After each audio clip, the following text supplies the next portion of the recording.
Gamers, I'm back. It's time to continue to review Phyrexia. All will be done. We've done the Woober. Now it's time for multicolored and artifacts and lands. We've done white, blue, black, red. Now it's time to do green multicolored artifact lands. And if you have any thoughts about this review that disagrees with my analysis, please know you're fucking wrong, dude. And with that joke, we've been demonetized on YouTube. Yeah. Either way, I hope you're all having a fun time. I love looking at Magic cards a lot. It's fun to go through these. I'm definitely going to be playing all week next week. What the deck is going to be on the 13th with the brand new All Will Be One cards. It's going to be tokens versus counters. Feel free to go to our Discord to the deck submissions channel for more information about how to submit a deck that we might play on air against each other. Also, next Friday, we're going to be doing the Global Game Jam Project review, because Global Game Jam is going on right now at 1 p.m. Pacific. I'm going to be reviewing some of my faves from I don't want to say some of my favorites, but I'm just going to be reviewing some of them, because honestly, I'm also a big believer in projects that go great and projects that go sideways. All part of the creative process. And with that, let us go down the path of reviewing my favorite color in Magic, green. Adaptive Spore Singer who's just like, I don't fucking know. I tried to talk sense into him, but he isn't listening to me. 2 and a green for a 2/2 Vigilancy. When Adaptive Spore Singer enters the battlefield, choose one target creature gets +2/+2 and gains Vigilance or Proliferate. Depends on how much proliferation is in green. I assume that green is going to have a lot of Toxic, and they're going to have a lot of Proliferate, because that's the idea of like growth, and poison feels very greeny. But the degree to which this is true, who knows? So I'm going to give this a hold out of 5. And by the way, as usual, if I don't talk about Constructed, it's because it's horrific in Constructed. But if I talk about it in a general sense, talk limited. Armored Scrap Gorger, 1 and a green for a 0/3. Gets +3/+0 as long as it has 3 or more oil counters on it. And it taps for 1 mana of any color. And when it becomes tapped, exile target card from a graveyard and put an oil counter on it. Whoa!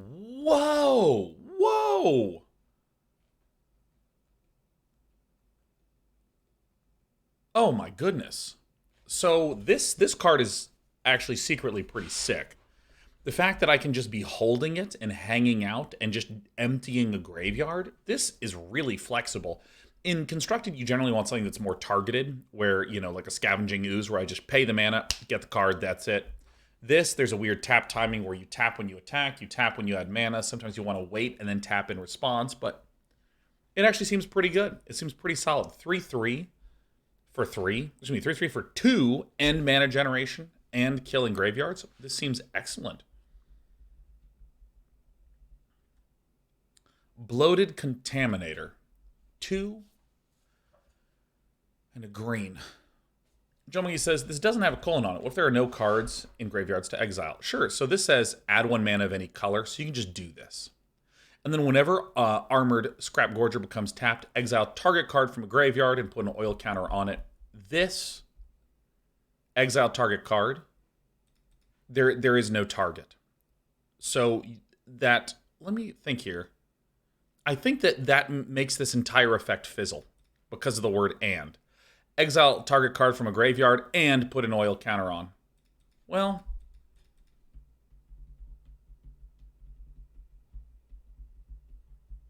because I think that because sometimes you have a spell that's like destroy a creature, exile a card from a graveyard. And there's a way of wording it where you don't need either one to necessarily be true. And I think the way that would work is it would say whenever Armored Scrap Gorger becomes tapped, put an oil counter on Armored Scrap Gorger, then exile target card from a graveyard. If you have a then sort of thing in there, then you can do the first and not the second. And similarly here, if there is no target, the second thing fizzles because it says and. That's what I think. I don't know. But overall, I think this is fine. I still think it's a good card. Bloated Contaminator. Hey, it's me when I have a 4-day weekend. 2 and a green for a 4/4 Trampler. Love it. Toxic 1, love it. Whenever Bloated Contaminator deals combat damage to a player, proliferate. Get the fuck out. That is what? This is absolutely straight plasma. This is the hottest thing to hit the market all day. 3-mana 4/4 Trampler, Toxic, Proliferator. Holy shit.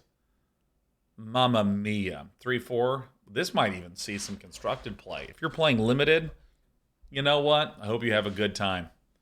Bloated Contaminator is great. Oh my god. 4/4 for 3. Yes, please. Put it in my green decks. God, it's great. A 4/4 for 3, even as a good defender. It's awesome. This is very, very, very, very nice. Yeah. Constructed value, 5 out of 5s across the board. This is amazing. Branch Blight Stalker. All these names are total tongue twisters. It's so tricky. Branch Blight Stalker is a 3/1 for 2 with Toxic 2. Great. Just excellent. One thing to keep in mind is that if you're green, you're going to have trouble clearing the path to be able to deal Toxic, but these kinds of cards, the fact that they trade up is just so value. So, all right, we see a lot of Toxic 2s. There was another Toxic 2 that we saw earlier on, but man, Canker Bloom. That's what happened when I cut my lip shaving last week. 1 and a green for a 3/2. Wow. You can sack God, these can't I say Canker Bloom. 3/2 for 2, already great stats. Sack Canker Bloom, choose 1, destroy target artifact, destroy target enchantment, proliferate. It's very good. It's very good. 3/2s for 2, love those. The fact that it does all the green things for 1, and it can let you proliferate. This is even going to be a sideboard consideration. You know, there's that 2-mana 2/2. When I'm a dog and I attack, I blow up artifacts and enchantments. But if I'm not a dog, you sack me and I blow up artifacts and enchantments. Seems good. Seems good.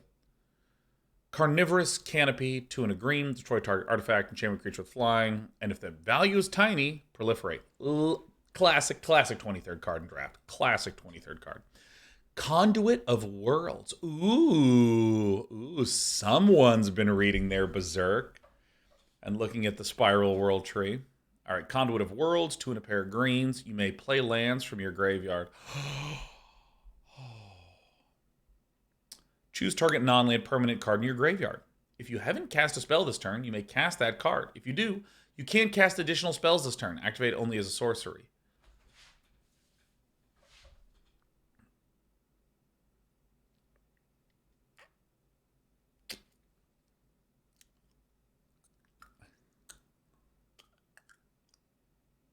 This card is okay. Because here's the thing. If I'm a green deck and I run out of gas, I have no cards in my hand, but I have a Conduit of Worlds. I can draw, but then cast a dead creature from the graveyard. It gets removed. I draw again. I then cast another card from my graveyard, but I'm only doing 1 card a turn. But then since I've spent maybe 3 turns not casting things from my hand, then I can be like card 1, card 2, card 3. Bam, bam, bam.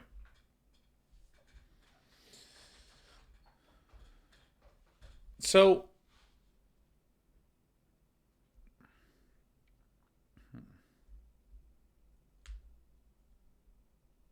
Burgerwise says, how does order work in situations like this? Couldn't one cast multiple spells and then tap this? It works in the most basic, intuitive way. So,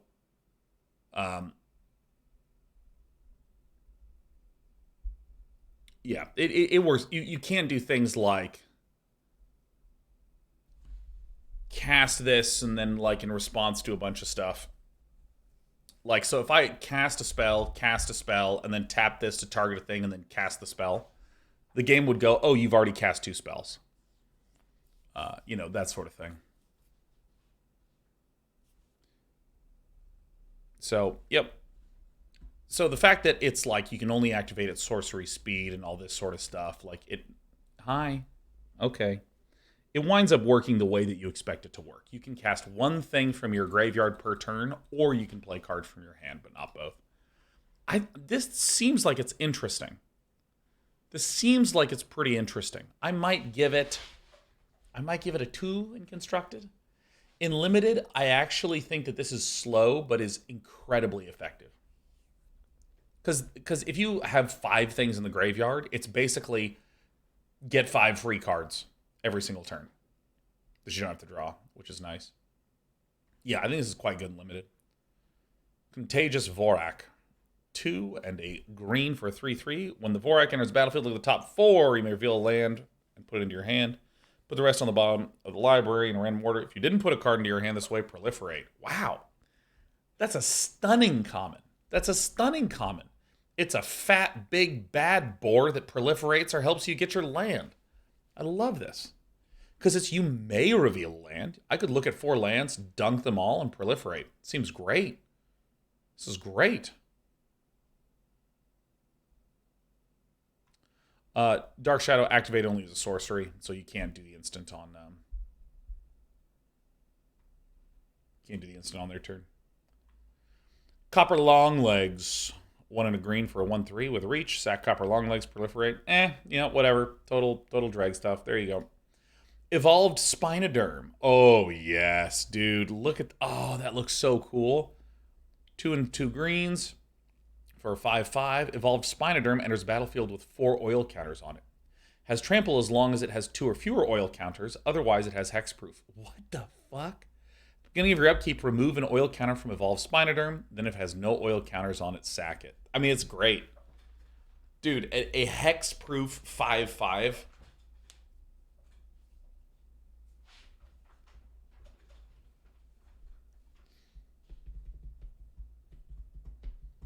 Yeah, I mean, it's just great. Lots of ways to proliferate, lots of ways to keep it hexproof. I mean, this is a 6 out of 5 in limited and probably a 3 out of 5 in constructed. In constructed, I would play this, and then next turn I would swing and deal 5 damage, and then the next turn it would have 2 oil counters on it and it could get removed. But I still think this makes it good enough. Evolving Adaptive. 0/0 for 1. Evolving Adaptive enters the battlefield with an oil counter on it. Gets +1/+1 for each oil counter on it. Another one of these. Whenever another creature enters the battlefield, if that creature has power or toughness greater than Evolving Adaptive, put an oil counter on Evolving Adaptive. This is like Experiment 1. Right? Like, if a bigger thing comes out, make me bigger. Yep, Evolving Adaptive. This is just a really, really good card. Yep, this is going to be super constructed commons, completed pelt collector. Yeah, I mean, basically. This is excellent. And then with proliferation, you can speed it up too. Yeah, and if you have a +1/+1 counter and proliferate happens, you are completely correct, Zale. You get to add both an oil counter and a +1/+1 counter. So it'd get +2/+2.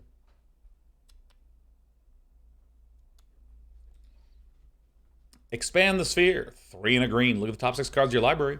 Put up to 2 land cards from among them onto the battlefield tapped, and the rest on the bottom of your library in a random order. Oh, yes. If you put fewer than 2 lands onto the battlefield this way, proliferate a number of times equal to the difference. So wait a minute. I look at the top 6 cards of my deck. I put 2 land cards from among them onto the battlefield, and when I don't, I proliferate that many times? Hello? Is green my favorite color because it ramps? Green is my favorite color because it ramps. Oh my god.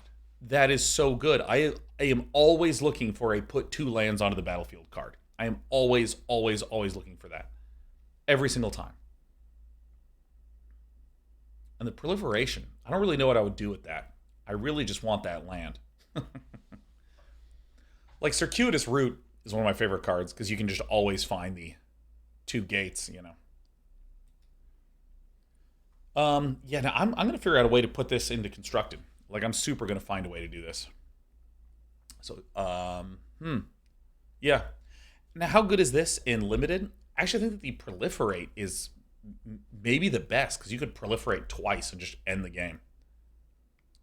Because it says put up to 2 land cards. So again, if I see 6 lands and put 0, I proliferate twice. That's nice. Green Sun's Twilight. Now, you'll have to forgive me because I have peanut butter mochi literally sitting right next to me. And I'm not going to stop and hork it down, but I'm going to pause and nibble on this little bit.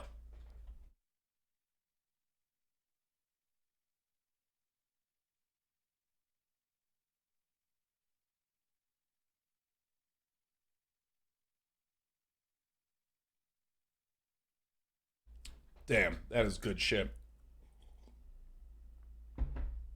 Green Sun's Twilight. X and green reveal the top X+1 cards of your library. Choose a creature card and or a land card from among them. Put those cards into your hand and the rest on the bottom of your library in a random order. If X is 5 or more, instead put the chosen cards onto the battlefield or into your hand and the rest on the bottom of your library in a random order. Fuck yes. Dude, cast it for 6. Put a creature and a land out. Yes. Oh my god, the value never stops. Cheat out. Well, you say cheat out the big boys, but you're really just playing the big boys. I mean, it's like play a big boy and get a land and, you know, all that stuff. Time to meld Titania. It might be time to meld Titanium. I can't actually tell if this is going to be very good. This looks like it'll probably be terrible in constructed.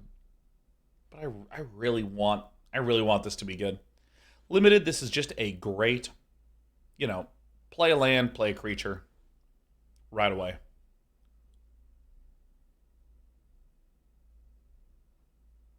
All right. Acre Spit Basilisk. 2 and a green for a 1/3 Death Touch Toxic 1. Classic design, just completely, you know, completely banal, green, common. Chuck it down. Occasionally toxic. A 5, the enemy, but most of the time this is just like a little wall. Incubation Sack for a single green. Enters battlefield with 3 oil counters on it. Remove an oil counter. Create a 3/3 colorless Phyrexian Golem artifact creature token. Oh. Oh, I think Incubation Sack is really cool. And I love the flavor where you play this on turn 1 and then you don't do anything for a few turns and then you start generating things because it spends a few turns incubating. So the fact that you can have one card eventually generate 3/3s, I mean, that's slow as hell. It's going to cost you 13 total mana, but it could potentially go infinite. You're just proliferating, making 3/3s, proliferating, making 3/3s. This is going to make 3/3s. I think this is an absolutely excellent limited card. This is a 10 out of 10 limited. This is unbelievable. Terrible constructed. Infectious Bite. Target creature you control deals damage equal to its power. Target creature you don't control. Each opponent gets a poison counter. Dude, green is just going to win with poison, like every time. Every single time. Yeah, look at the light highlights on this. All right, like these little speculars. Ooh, that looks really good. Oh yeah, I'm gonna give this one another 4 out of 5 limited. This is awesome. Oh, green is just having this incredible theme of like proliferation and poisoning and toxic in large numbers. It's incredible. Lattice Blade Mantis. 3 and a green for a 4/3. Enters a battlefield with 2 oil counters on it. When it attacks, you may remove an oil counter. If you do, it untaps it and gets +1/+1. This, I think, is going to be one of those cards that, like, is so easy to overlook. Like a 4/3 for 4 is like, it seems pretty bad. But I bet you is just going to end some games and some lives really, really fast. Man. You know? I have more peanut butter mochi. And this one actually does have the peanuts in it. So it's like a little crunchy. It's very gooey on the outside. You get some crunch in there. Let's look at Maze's Mantle. And then I'm going to mute and I'm going to eat this shit. Maze's Mantle, 2 and a green for a flash enchant. When it enters battlefield, if enchanted creature has toxic, that creature gains hexproof until end of turn. I have tried to make cards like this work so many times. So I'm going to give this a 0. I think it sucks. 0, negative 10 out of 5. Okay, let me eat my mochi.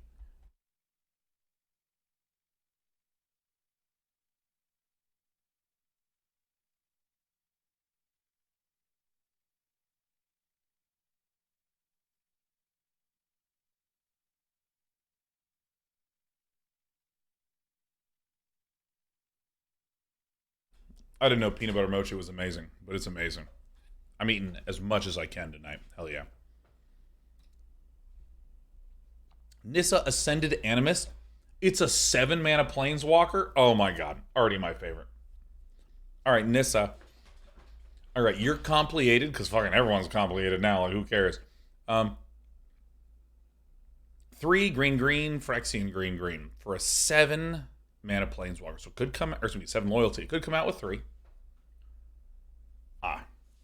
Create an XX green Phyrexian horror creature, where X is Nissa Ascended Animus loyalty. So +1 is the cost, so that happens before the effect that you see. So if I played this and it had 7 loyalty and I hit the +1, it would make an 8/8. -1, destroy target artifact or enchantment. Until end of turn, creatures you control get +1/+1 for each force you control and gain trample.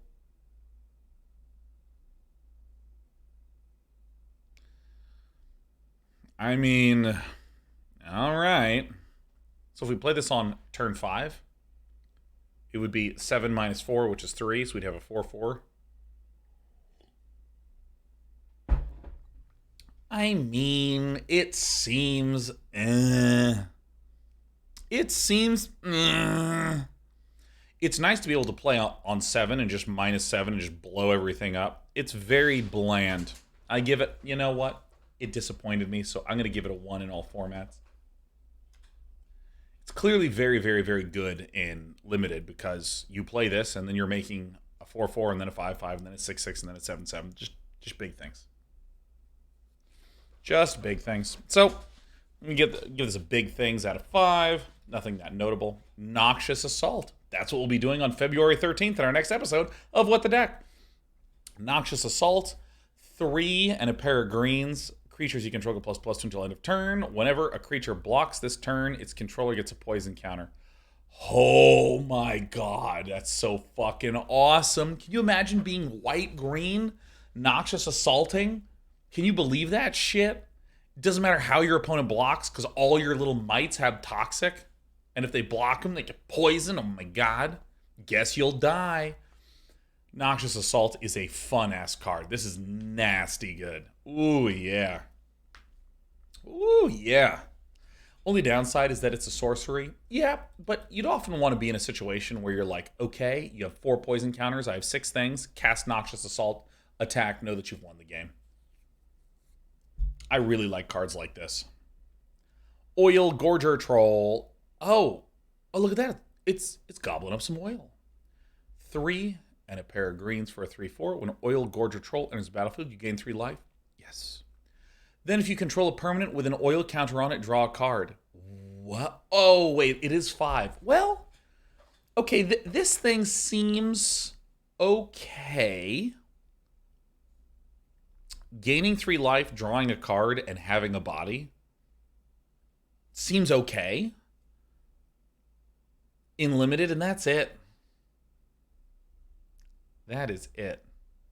What do you think about that, little darling? What do you think about that? All right. Paladin of Predation. I already see my favorite mana cost, which is a lot. 5 green for a 6/7 with Toxic 6. Paladin of Predation can't be blocked by creatures with power 2 or less.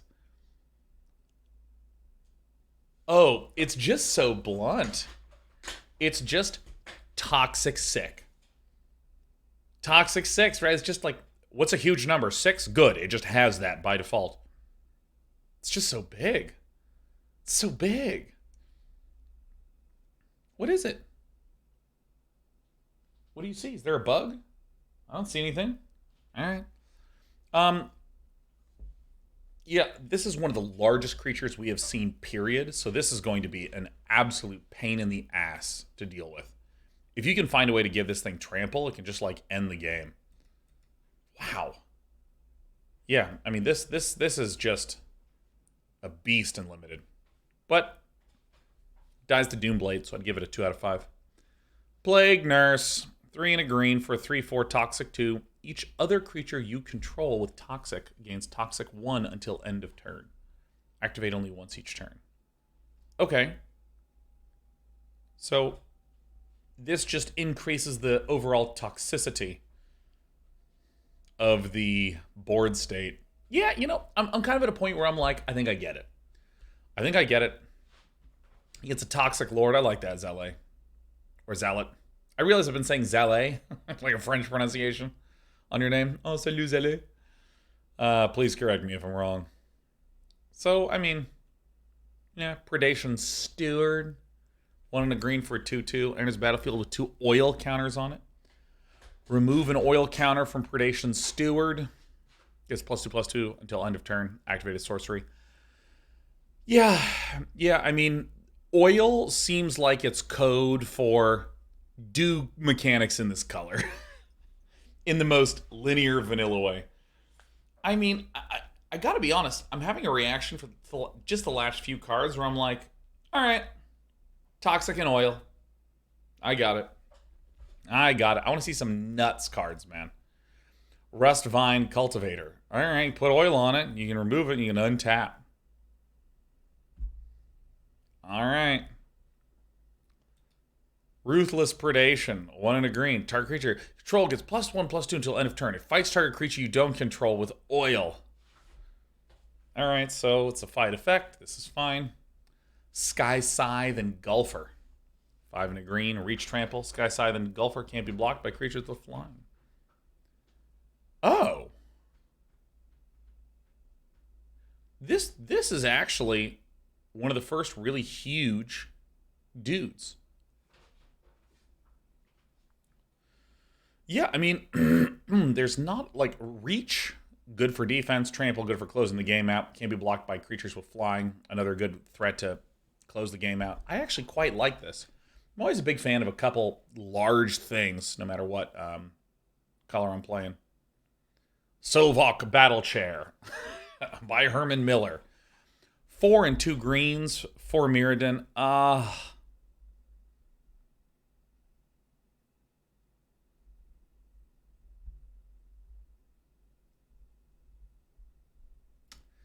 Yeah, for Mirrodin. All right, so you can equip it and it gets like really big. I mean, yeah. Dread Chair Colossus. Excuse me.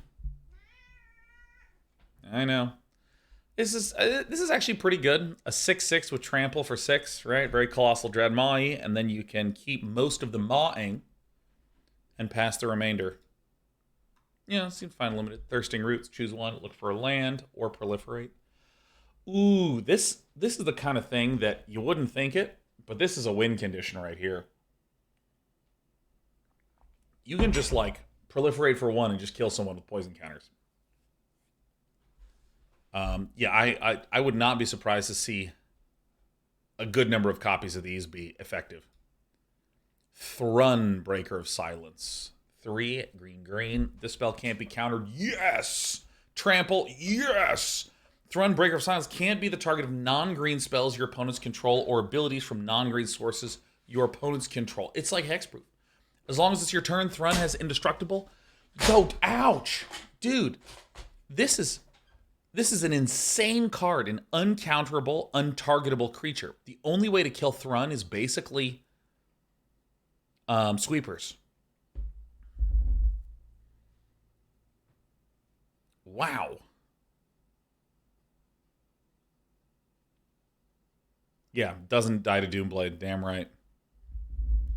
Yeah, the only way to really consistently pick this off is with sweepers. Like, technically you could have a target opponent must sacrifice a thing. And look, he's got a hex. This little hexagon, man. Look at him. Got a little hexaturtle, man. Oh, he's so good. He's got all these. I don't really know what these are, but I assume they're pauldrons. Just giant stacks of pauldrons. Absolutely undefeatable in limited, basically. Like, I don't see a way that you ever kill Thrun. Titanic Growth, we've seen this one before. Tyranax Atrocity. 3 and a pair of greens. Haste. Haste Toxic 3? I always felt like Haste was underused in green, because if it isn't, it's total bullshit. But Tyranax Atrocity, a Haste with Toxic 3. Green and black look really, really good.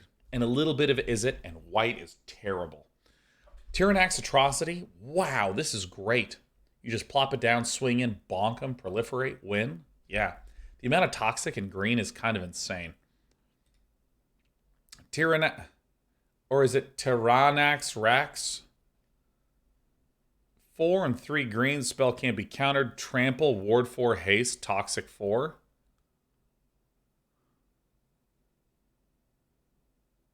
Oh my god, it's my favorite.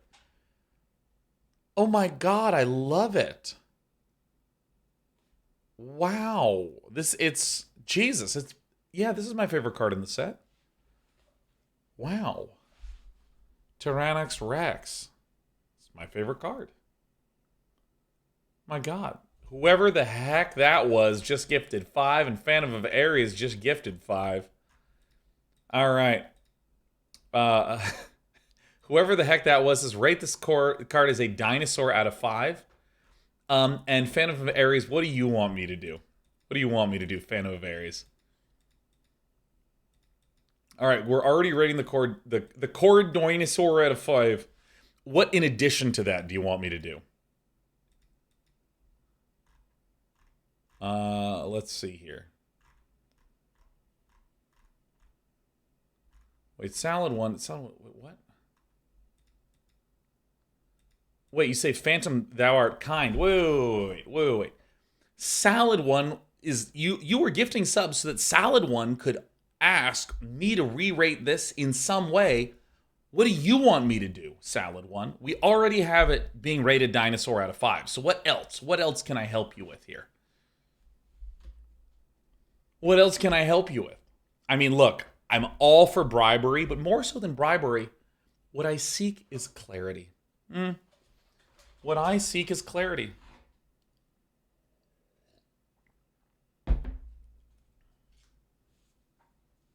Salad one. Where are you, the salad one? Where are you? Come on. We're in a live show. I asked for it to be that since I studied paleontology. I saw this and I knew this was the best card in the set. All right.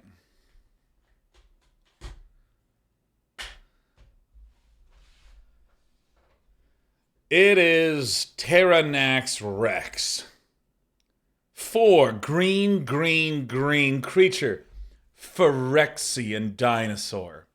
What this means is that the Phyrexians came to Earth, went deep down in all the layers of sediment, found dinosaur bones, and were like, oh, we need this shit to be alive and on our side. And not like they did in Jurassic Park where they just want to fucking look at it. These are getting the blue steel treatment. These are going into battle and they're just roar. You know what I mean? It can't be countered because it's too fucking huge. It's prehistorically powerful. It tramples because of course it does. They even realistically kept its arms pretty short. Can't even play a banjo, but it can just stomp over everything with its huge legs and this tail that just does not need to be that fucking long. It has Ward 4, because that's probably the Phyrexian part, right? That doesn't really seem like a dinosaur-y thing to do. But haste, it comes out and it's furious. It's furious and it's poisonous. It's got toxic 4, which means that each of those fangs has a sac 3 times the size of my head and it filled with venom. And it just gacks that shit out. There's an appreciation that I have for the dinosaur archetype, which is that there's no subtlety. They're huge. They scream a lot. If you played Magic back when they actually put in sound effects and VFX for their cards, there was just screaming and roaring, and then it would be an animation of a guy. Rah! And anytime I see a card that makes me want to just go Rah! When I'm attacking, oh yeah, that card gets a dinosaur out of 5 from me. So Tyrannax Rex, who's just so sensually looking right behind him, ready to kill. Mwah. All the effects clearly scream one thing. That we don't need this. It's just a dinosaur, man. Tyvar's Stand. X and green. Target creature you control gets +X/+X and gains hexproof and indestructible until end of turn. That is really good. Because 1 mana hexproof indestructible is sick. 90% of the time, This is just 1 mana hexproof indestructible. But the fact that it's +X can allow us also to have a finishing component and a pick-off component. This is just a premium combat trick, straight up. Premium combat trick, straight up. Unnatural Restoration. Ah, yes, when they announce a sequel to a movie that was released 20 years ago, and you look at it and you go, the fuck is this? 1 and a green. Return target permanent card from your graveyard to your hand. Proliferate. Ooh. A lot of really small, nice proliferations going on. Great, great, great. Venerated Rot Priest. Oh my god, I love the word Rot Priest. Venerated Rot Priest is a green 1/2 with Toxic 1. Whenever a creature you control becomes the target of a spell, target opponent gets a poison counter.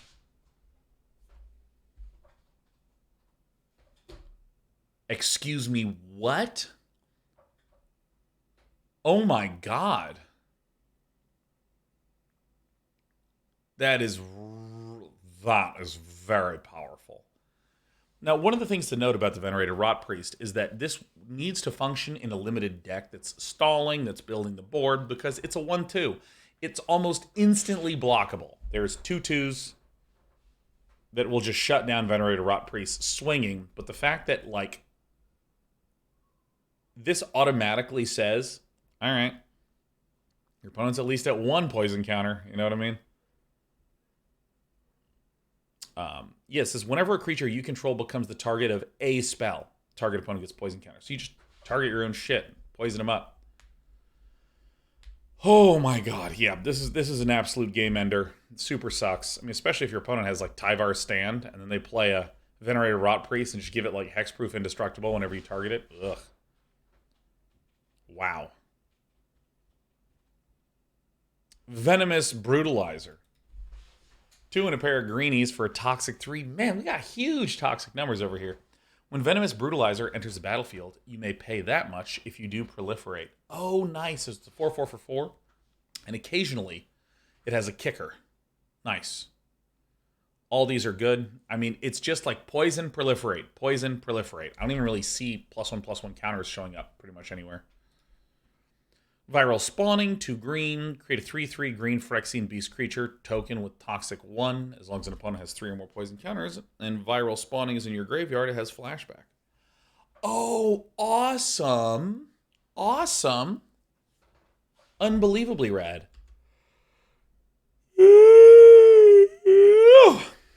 Ta-da. Yep, this seems really fun in Limited. I'm so excited to play green. Oh, Zapandrel. Melkator and Zapandrel. Hunger Dominus. 5 and a pair of greens for reach at the beginning of combat. Double the power and toughness of each creature you control until end of turn. Sack 2 other creatures. Oh, garbage. Terrible. Volb's Dopes, it sounds like a drug. Yeah, ask your doctor about Zapandrel.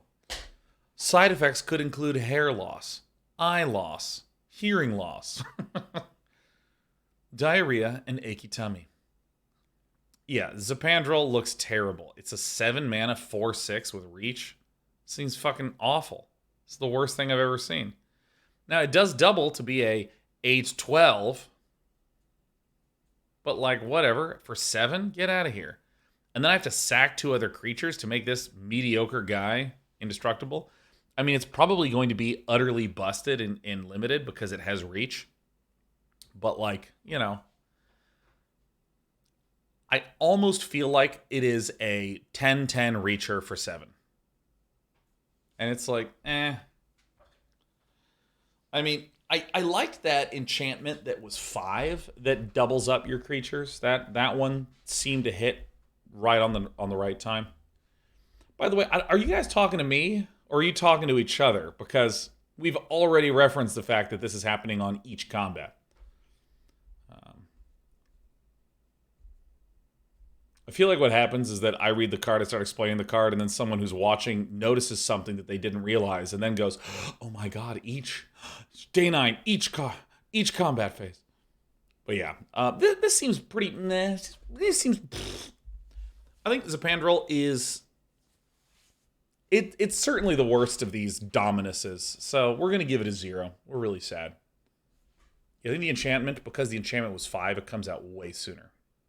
Yeah, it doubles on each combat, so it doubles on my attack, it doubles on my defense. Oh, dude, what? I didn't realize I was going to see this many thingies.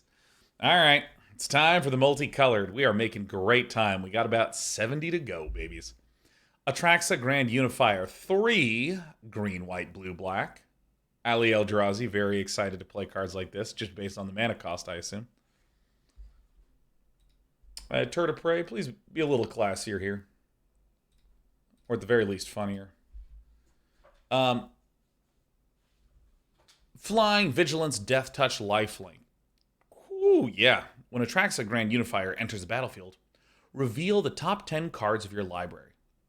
For each card type, you may put a card of that type from among the revealed cards. Let me try this again. When Atraxa Grand Unifier enters the battlefield, reveal the top 10 cards of your library. For each card type, you may put a card of that type from among the revealed cards into your hand, put the rest on the bottom of your library in a random order. So, if I reveal, let's say the top 10 cards, let's say 5 of them are land, and of the remaining 5, I have 3 creatures, an enchantment, and a land. Or excuse me, 3 creatures, an enchantment, and an artifact. I can put one of those 5 lands, a creature, an artifact, and an instant in there. Yeah, that's insane. What's a battle? I assume that it is going to be a new card type. Maybe with the next set.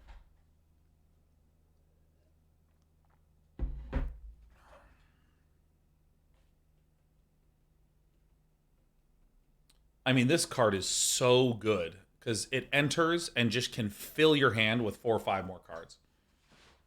Jesus. What happened to tribal as a card type? I think it's that they're just trying to like, they're continuously and slowly modernizing things. Where like there's a couple of weird dangly bits from like late 90s, early 2000s. Death Touch seems overkill. Oh yeah, it's fucking super overkill. Well, sometimes the reason that Death Touch is really relevant, you'll have things that say, anytime a creature attacks, each one of your dragons deals 1 damage to that creature. Or maybe each one of your angels deals 1 damage to that creature. So because this has Death Touch, that 1 damage would kill it.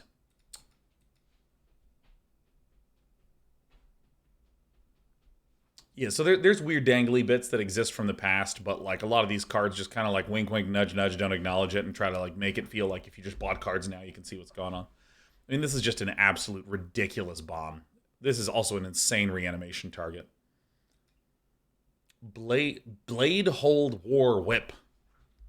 All right, 1 red, white for Mirrodin. Equipped creature has double strike. Equipped abilities you activate of other equipment cost 1 less to activate. I have no idea how to evaluate these. I really don't.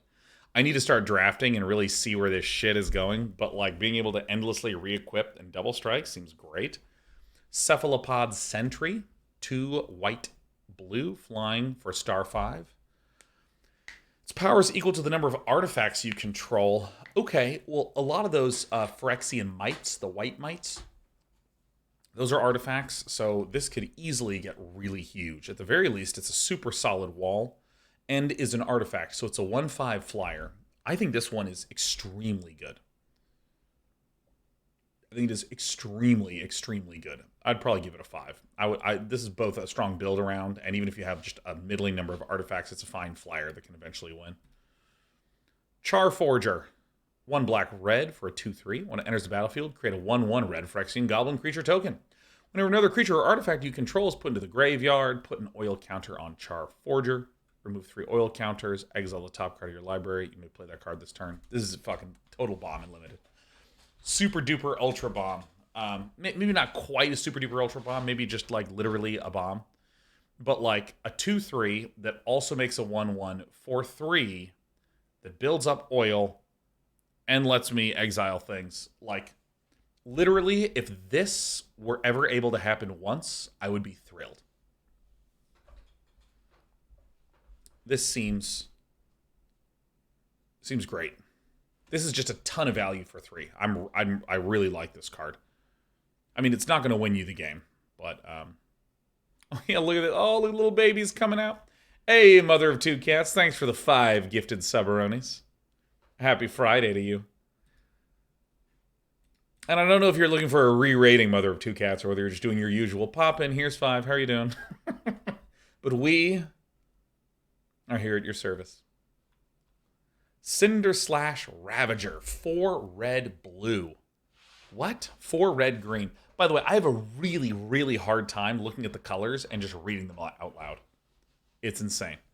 It's so hard. Cinder Slash Ravager, again, 4 red green. The spell costs 1 less to cast for each permanent you control with oil counters on it. I mean, this is going to be pretty cheap. Vigilance, when Cinder Slash Ravager enters the battlefield, it deals 1 damage to each creature your opponents control. Oh, what? Oh my god, this is out of control. This is completely out of control. This is ridiculous. I mean, this is so unfair. Oh my god, Cinder Slash Ravager is going to just completely run people over. Oh my gosh, dude. Whoever the heck that was gifted another 5. Says, hello, Mr. Nine, could you rate the next card out of 10, but don't tell anyone you're rating it out of 10, please? Don't worry. I won't tell anyone. So whoever the heck that was, let me be really clear. The way that I interact is that I glance, and then I read it out loud, and then I respond, because you don't have a microphone, right? So what I don't do is I don't like go, all right, let me see this.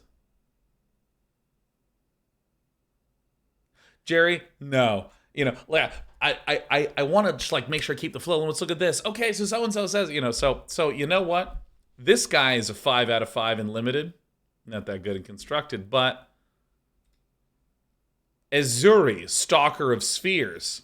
2 green blue for a 3/3. When Azuri, Stalker of Spheres, enters a battlefield, you may pay 3.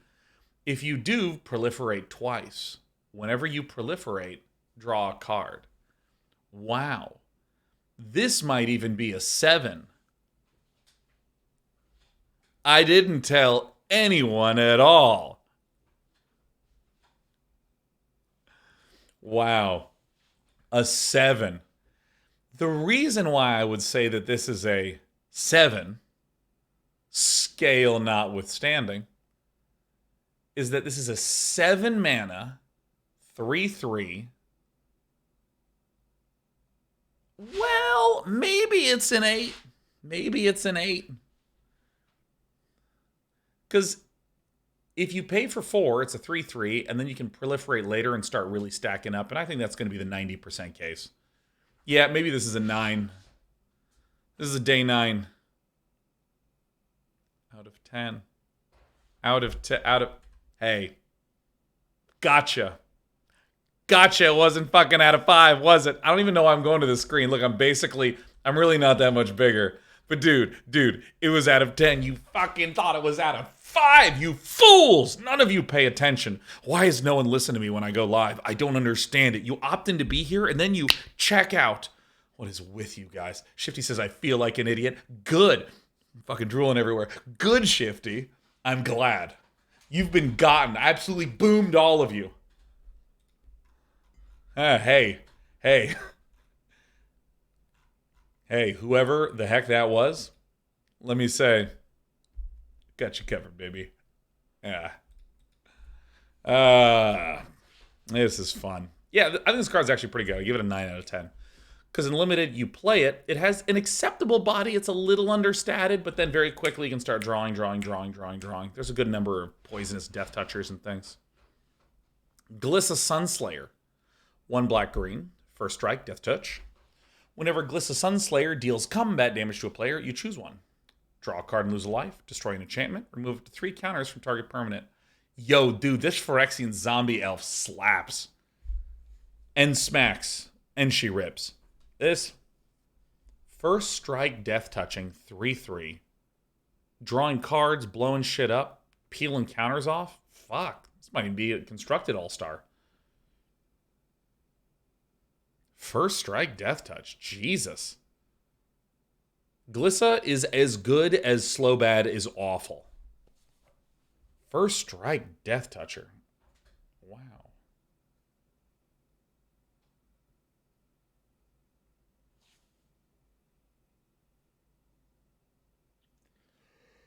Oh my god, I'm so fucking sleepy.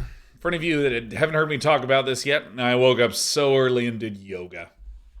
And let me tell you, this chunky, not used to yoga body was shaking. So I got up early and I'm healthy. I deserve to yawn. Yeah, this card is insane. I really think this might even be constructed playable, given the fact that first strike death touch is like real fucking tough to deal with. And if you ever do anything good, you are disrupting your opponent so much. I feel like I'm overvaluing this, but I don't give a shit. 5 out of 5s across the board.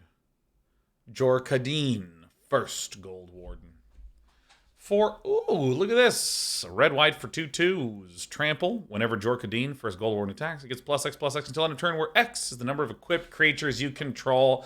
Then if Jorkadeen's power is 4 or greater, draw a card. This card is really good, though, because it's going to combo well with all those excellent red and white combat tricks that we saw to allow you to just cast the combat trick, attack. For Mirrodin! Yeah, Jorkadeen is pretty insane given how excellent all the For Mirrodin cards are. So this is, I'll give it a 5 in limited. Kaito, Dancing Shakao. Kaito, Dancing Shadow. 2 blue, black for 3. Whenever one or more creatures you control deal combat damage to a player, you may return one of them to its owner's hand. If you do, you may activate loyalty abilities of Kaito twice this turn rather than once. Okay. Draw a card. Up to one target creature can't attack or block until your next turn. So I can target a creature. I can hit you. Return it to my hand. I can draw a card.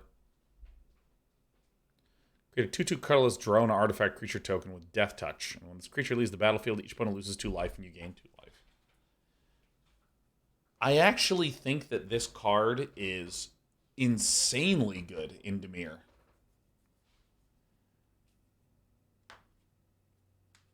I think he might be insanely, stupidly good. The fact that you can double draw.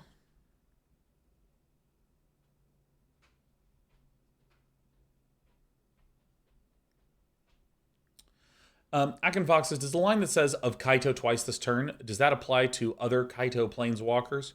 The way that it works is whenever a card lists its name in its text, you can think of that as this. So if you do, you may activate loyalty abilities of this twice this turn rather than only once.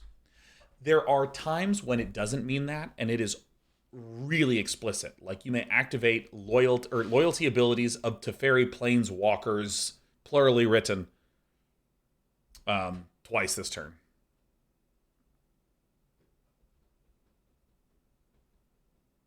I think this is pretty good. I'd give it like an 8. Like an 8 or a 9.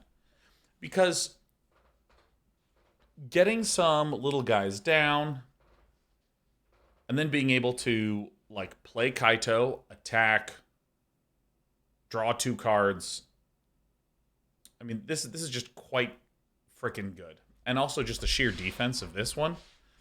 +1ing, and then like attacking with a flyer, hitting your opponent, then +1ing again to make 2 creatures unable to attack or block.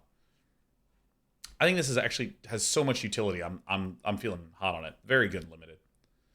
Kaya, Intangible Slayer. Dude, the amount of 7-mana planeswalkers is staggering. Hexproof. Fuck yeah, dude. Each opponent loses 3 life and you gain 3 life. Man, fuck yeah. 0, you draw 2 cards, then each opponent may scry 1. Holy shit. Exile target creature or an enchantment. If it wasn't an aura, create a token that's a copy of it, except it's a 1/1 spread. Oh, holy shit. Kaya, Intangible Slayer is sick. I mean, I guess that's what happens when you make something cost 7. I mean, Nicol Bolas is pretty sick when he pops out as 7. Holy shit, a hexproof planeswalker that can exile stuff. I want this card. Yeah, dude, you can exile a creature or an enchantment, and the enchantment becomes a creature. Hexproof. Now, you'll note that there's some hexproof untargetability conditions, but then there's also those spells in black that say, hey, you got to sacrifice a creature. You got to sacrifice planeswalker. I mean, that's pretty sick. Cathek.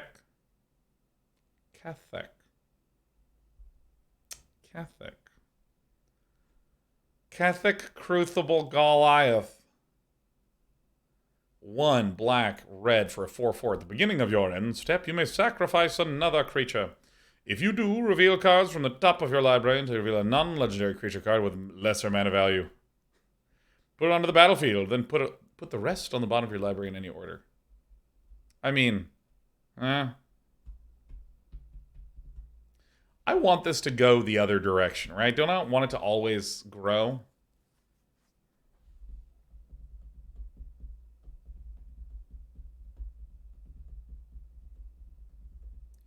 This card is so disappointing.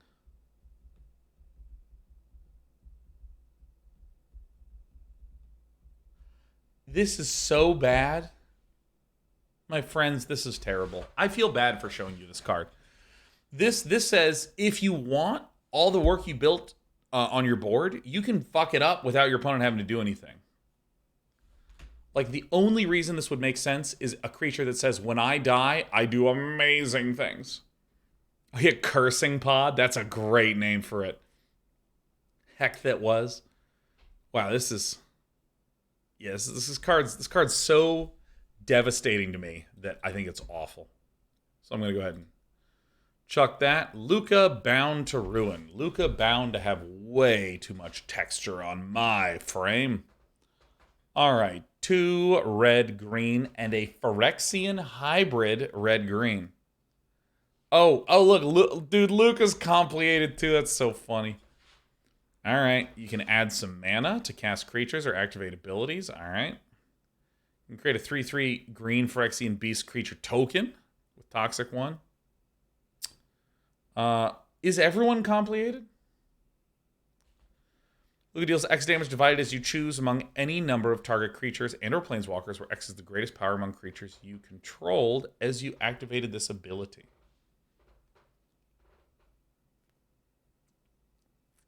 50% are? Oh, get out of here. Ah, come on. Swordfish says, I'm starting to wonder if I'm complicated. Yeah, no, you might actually be a little sleeper agent over there, hanging out on Twitch. Unbeknownst to you, you're going to take over your town.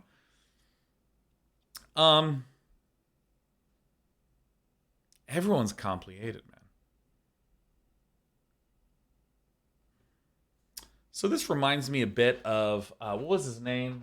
Domri. This feels so similar to Domri. Making 3/3 beasts, adding extra mana. I think it'll be fine. It'll be a fine, high-end, constructed Gruul card. It'll be fine. It'll be fine. It's fine. It's totally fine. All right, here I go. Dude, Letterella says, this is just WotC's version of the whole Thanos snap storyline. Please feel bad for these heroes. You know, like, the snap is not the first... I mean, it's certainly the first, like, globally, popularly known destruction of half of the hero base. But, like, man... Dude... I remember reading the Blackest Night event in Green Lantern. What was that, like 12 years old now? Where just like all these heroes were like, oh, well, this hero's evil now, and this hero's evil now. And I was trying to get into like more traditional superhero comic stuffs. And so I bought like several different Blackest Night. Like there's the main Blackest Night event, and there's like Blackest Night for this character, Blackest Night for that character. And I couldn't keep track of anything at all. Like, if you ask me what happened in Blackest Night, I have no idea. Like, I couldn't tell you. I know that there's the In Brightest Day, in Blackest Night.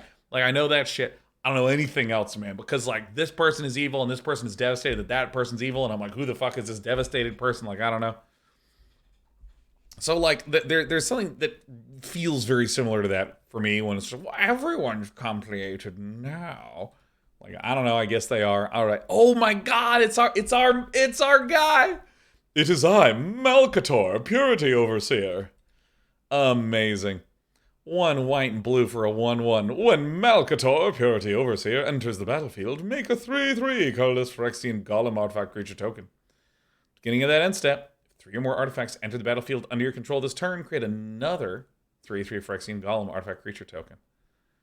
Holy shit, Malcator's an elephant? That's fucking rad, man. Holy shit, you know he's just like out there making 3/3 golems with his tail, like whacking flies off his hide. He's trundling along. Oh my god. And look, he has one of those little tentacles with the light that comes out of there, man. He's got like such a Lilu Dallas multi-tentacle trunk, man. That's so good. Ben Mecca, happy Friday. Thanks for the 5 thrifty gifties on our lovely Friday. Yeah, Malcator seems pretty dope. He's a 1/1. He does cool shit. Doesn't seem overpowered. Seems excellent. Oh, it's great. Can you rate this as if it were Malcator the Sigilite instead? I'll be honest. I don't know what that is. I have no idea what is that a card? Is this a show on Netflix that was canceled in season 2? It's a 40K thing? Like, what is that? It's a 40K thing? It is? Hold on. Malcator the Sigilite. Alright, well, Google's giving me some results.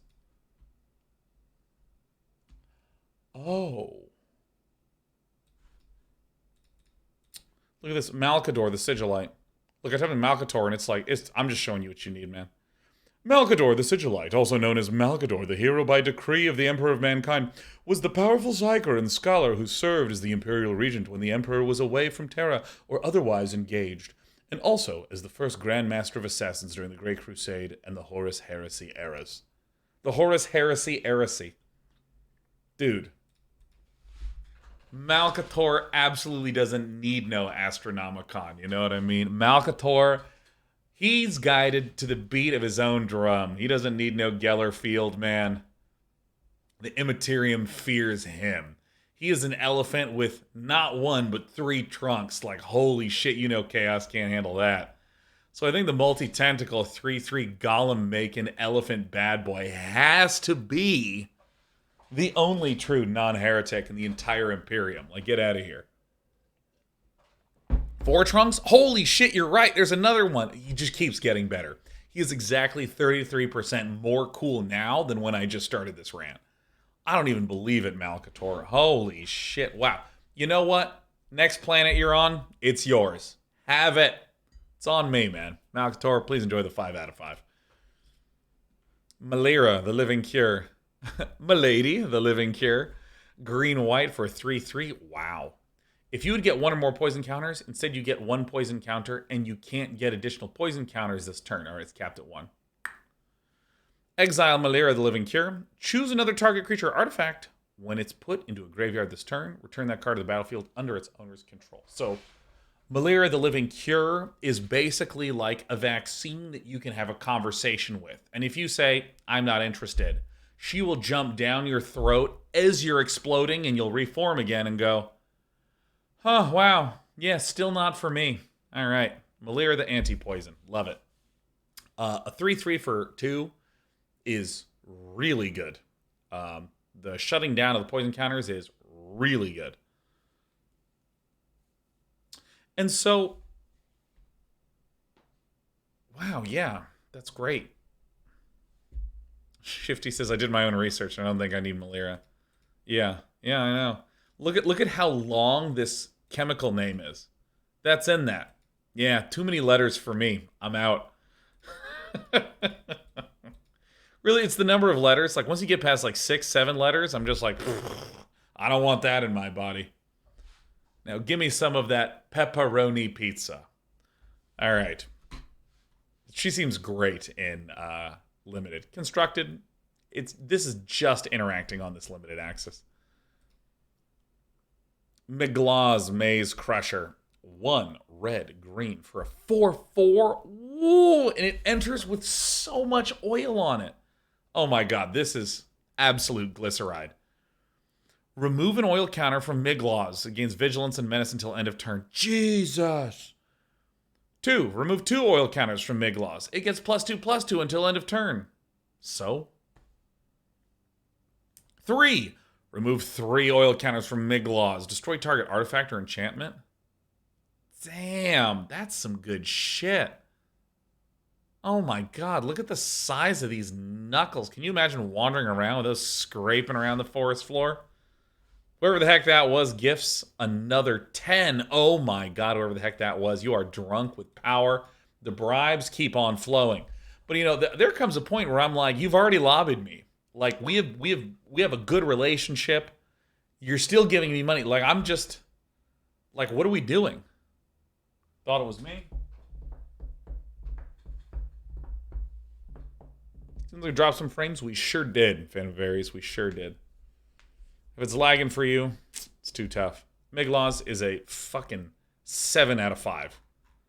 7 out of 5 in this, in Limited. This is really good. Now, what do I think about this in Constructed?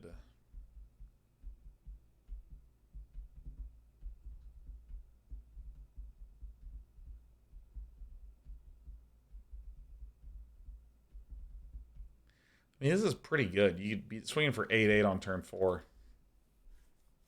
It has legs in Constructed. It has legs. That's how I put it. It has legs. Nahiri the Unforgiving.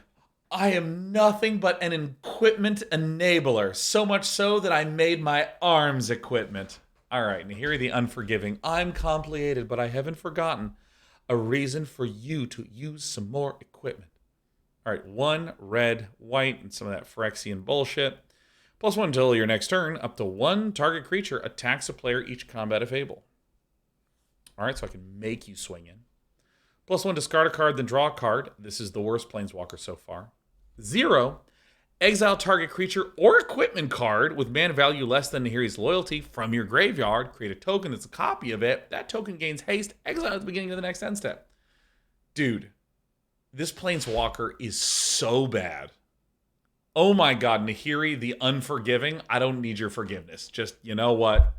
Literally, close the door to your room and never open it again. Like, Nahiri the Unforgivable. I'm glad she doesn't have fingers, so that way she can't text me and bother me with a phone, right? She'll just cut right through that shit. But, like, honestly, I can make one of your things attack. I can loot, which is like a 1 mana common in red, often has that ability. And then I can create a temporary token of some shit in my graveyard. Left on one says this card seems absurd to me. Well, yeah, you're actually like good at Magic. I don't fucking think this card's any good at all. I just cast big things and try to form big red. How is this good? How does this actually work? Second ability is +1 card, empty-handed. Ah, there's a good point.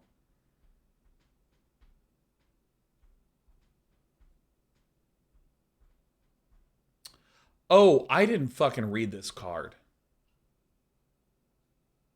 Let me tell you what I interpreted this bottom thing was. Was it you exile it, and then you're allowed to cast it. No. You exile, and then it creates a token that's a copy of it. So, if on turn 2, I discarded Atrax, or Splazatrax, what's her name? Atraxa. God, reading is fucking overpowered, man. This is crazy. All right, so if on turn 2 I use like Thrill of Possibility and like put Atraxa in my grave, then I just play Nahiri, I can for 0 exile that, make a copy, and bonk you. Exile target creature card or equipment card, the mana value less than. I'm still not reading this fucking card, okay? I'm really not processing, and I'm not reading. Like, when I'm reading those words aloud, it is not entering my brain. I'm on hour, like, 5 of this, okay? But let's try this again. Exile target creature or equipment card with mana value less than Nahiri's Loyalty from your graveyard. Create a token that's a copy of it. That token gains haste. Exile at the beginning of the next end step. Left wins. This card is terrible. All right.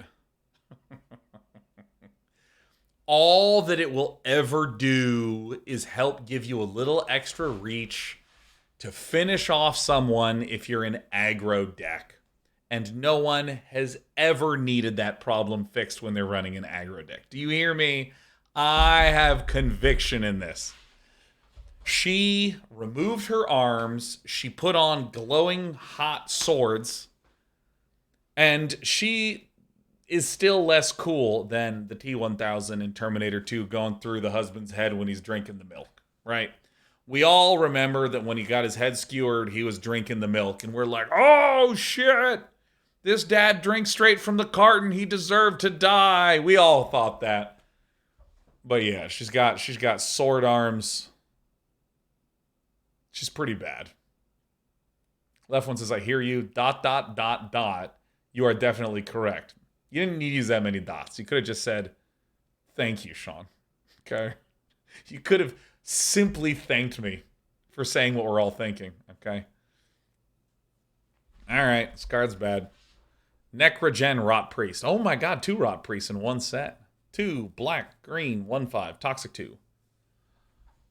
Whenever a creature you control with Toxic deals combat damage to a player, that player gets an additional poison counter. Ugh. Target creature you control with Toxic gains Death Touch until end of turn. What? Look, I'm like quite tired. Oh, Glow Green says, thank you, Sean. You're welcome. You're welcome. Congratulations.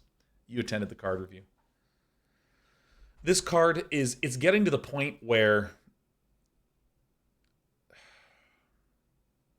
Jesus.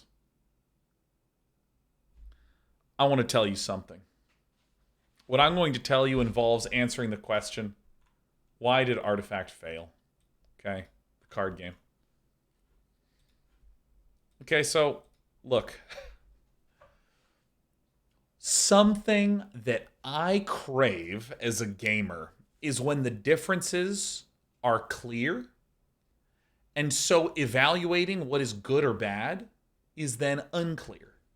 That's what I like. So when,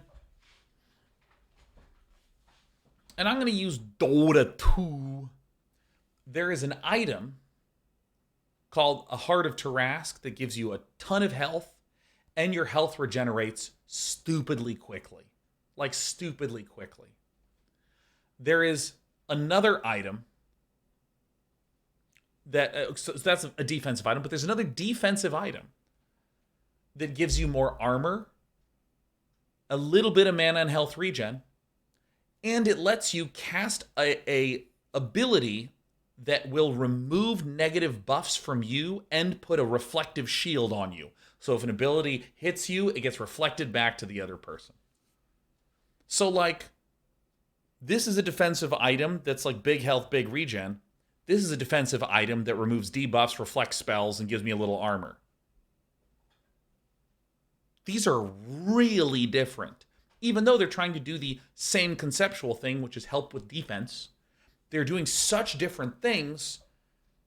It allows me to like remember and process. I'm in a situation where like my health was low and then I died. And I'm like, man, I think if I had the regen, that would help me then. Or if I have a negative debuff that's preventing me from moving.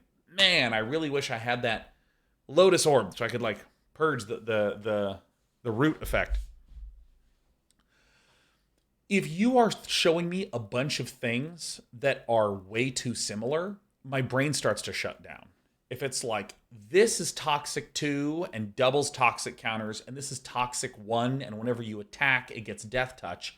This can pay mana to give everything 1 poison counter, and then it proliferates, and then this has Death Touch, and this is just a Toxic 1 that whenever it attacks, it gives Toxic 1 to everything you have with Toxic. There's like so much word soup in my brain, even though there's 4 main words of Toxic and Proliferate and Death Touch and Poison Counter. Like there's all of those smashed into my brain that when I look at the Necrogen Rot Priest, like I'm like, oh, this is the 15th Toxic with poison counter modification and all this, and I just like can't wrap my head around it. So I'm going to give this a clog out of 5. Ovica, Enigma Goliath. Oh my god. Ovica. Ovica is treating the staff the way that a child treats a teddy bear. She's like, I love you so much. 5, blue, red, flying, ward 3, pay 3 life. Ooh, shit. Ward, you both have to pay 3 and pay 3 life. Pay 3 mana and pay 3 life to target it. Wow. Whenever you cast a non-creature spell, create X 1/1 red Phyrexian Goblin creature tokens where X is the mana value of that spell. They gain haste until end of turn. Oh, what the absolute fuck is this? This is unbelievable.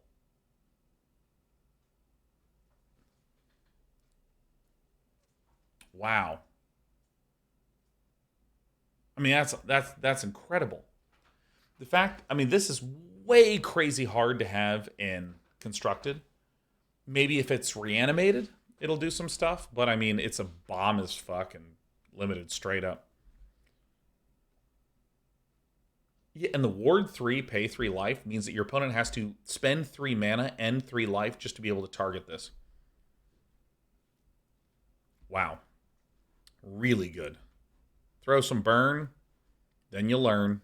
Yeah, this, like, maybe some sort of counter burns deck runs 1 or 2 of these. King KJ52. Gifted 5 subs. Can we review this like we reviewed Unctus Word Soup Blue Lord card? I need some good sarcasm. Well, look, so King KJ, you can give me the output request, but you can't tell me what my process is. I have my own process. Because here's the thing, King KJ. I am doing 6 hours of improvisational commentary. I have no clue what's about to come out of my mouth. I don't know what the next card is. So if someone says, rate Ovica Enigma Goliath as a 3 out of 5 constructed card, like that's the output goal, then my brain will start generating stuff and I'll poop out some humor, maybe. Or maybe you'll be like, that wasn't funny. I wasted my cash. So there's this other part, which is there are times when my brain happened to have produced something really good and really funny, and I've literally had like business people be like, Day9, that was great. Do that again, as though I just like fucking shrugged my shoulders and just like set this here, you know, like I'm folding a paper airplane. Oh, you need a second paper airplane? Sure, just give me some paper. That was great, Day9. You had a bit. We were all howling with laughter. Let's do that again. Let's do that. Actually, don't do it this next segment. Take a break, and when you come back, lead with it. We think leading with a big laugh is the right way to make the viewership numbers go up. Finger guns for you, big guy. Yeah, I'm like, holy shit, this is the... It says, you don't just ooze it. Haha, no worries, I'll take it. No, so King KJ, I am treating you right now as someone who has given me 5 gifted subs, who wants something, but you've told me nothing. That's what I'm going to say. So yeah, we'll keep you in mind. I'm going to keep going. And when you see something that you're like, Day9, here's how I want you to re-rate that, I'm your man. I'm your man. All right. Ria Ivor, Bane of Bladehold. Ria Ivor. Oh, I see. This is a knight. This is a knight that has like sinew neck and bone face. Got it. 2 white, black for 3/4 Battle Cry. Whenever this creature attacks, each other attacking creature gets +1/+0 until end of turn. They're keywording it. They're keywording it. That's the Hearthstone keyword. That's the holy shit. They took. Okay, so Battle Cry in Magic the Gathering is when you play a card. It's what it does when that card hits the battlefield. That's called its Battle Cry. And now we have Battle Space Cry. My God. Blizzard's gonna sue. You okay? Are you sneezing or are you barfing? All right, we're sneezing. Some of you are saying predates Hearthstone. You don't understand. I've been on the internet. I was playing the digital Hearthstone client before I was playing the digital Magic client, and so it started with Hearthstone. I can't believe at the beginning of combat on your turn, the next time target creature would deal combat damage to one or more players this combat, prevent that damage. Okay, let me try this again. At the beginning of combat on your turn, the next time target creature, so like I pick a creature, so we pick Henry. Beginning of combat on your turn, the next time Henry deals combat damage to one or more players this combat, prevent that damage. If damage is prevented this way, create that many 1/1 colorless Phyrexian Might artifact creature tokens with toxic 1 and this creature can't block. So wait, if Henry attacks but gets labeled by Rhea Ivor, then Henry just is not going to fight and is going to just make mites. Kind of like people say, well, if you're really, really, really mad, just do some cleaning. Burn that energy by cleaning your house. Be productive. Emotions are there to be min-maxed. That's what Rhea Ivor is doing. You just tell your friend, don't deal the damage. Just make mites. Those are the ones that we want to deal the damage. All right. Yeah, Might Link. But Henry's damage doesn't go through to the face. All right. Well, this is unevaluatable. This is invaluable, if you know what I mean. So I'm going to give this a 0 out of 5. Takai says it still attacks and can be blocked, right? Yeah. It's just you pick one, and if it would deal combat damage to the players, you prevent it and turn it into mites. Yeah, so this is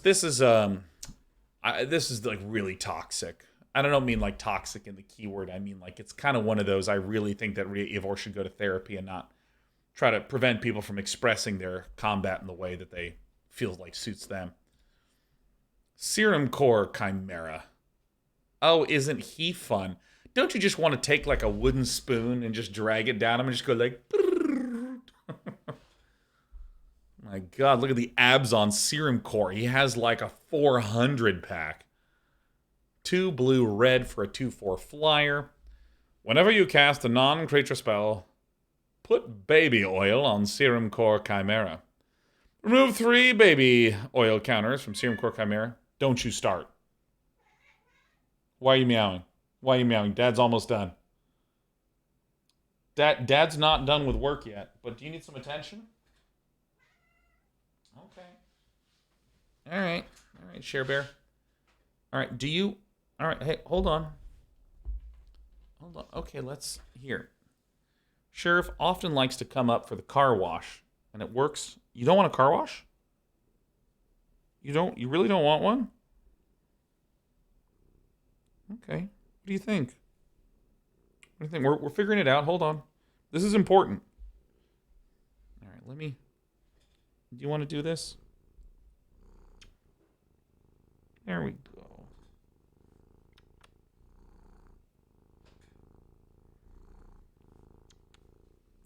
This is known as the car wash, where we seize the cat like this, and then she starts looking up. How you doing? Then when she's really looking up at me, that's when she generally wants me to sort of clamp down. All right. Oh, yes, of course.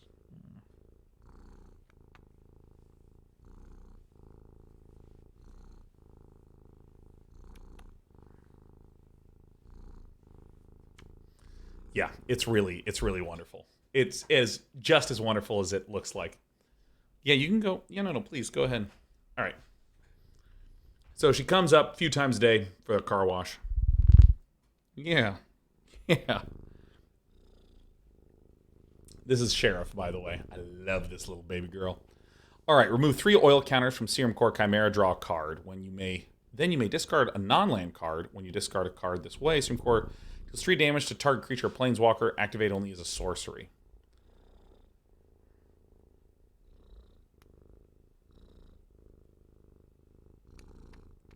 She's so soft. Oh.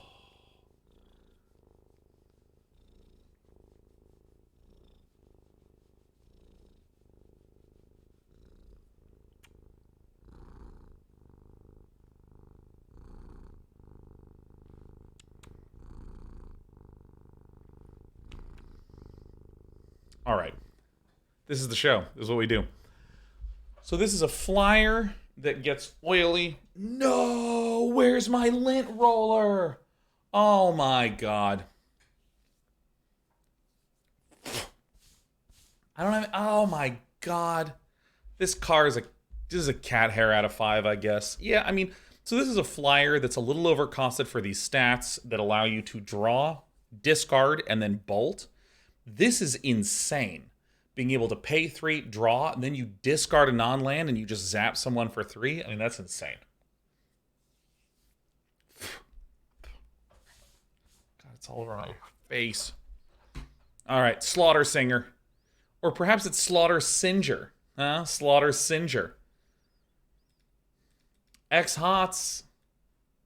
X-Hots says, re-rate this card as bad. Serum Core Chimera here, huh? It's a 4-mana 2/4 that whenever I cast a non-creature spell... Oh shit, as I'm doing this as a joke, X-Hots, I think you actually might be right. Okay, so it's a 2/4 for 4. This is obviously terrible in Constructed because it just takes way too damn long. But in Limited, I need to have it be alive long enough for me to cast 3 times. And then I need to remove the oil counter to draw and then discard. It has to be a non-land card, so it has to be a card that I don't like or want anymore.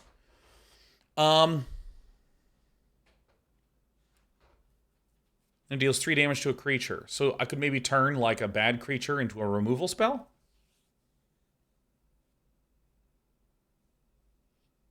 This card's unplayable.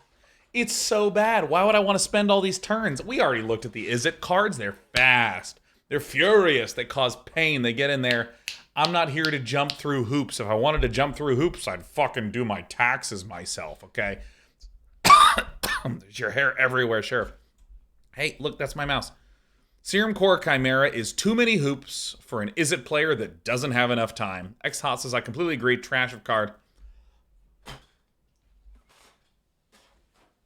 Hold on. I literally need the lint roller. Hold on.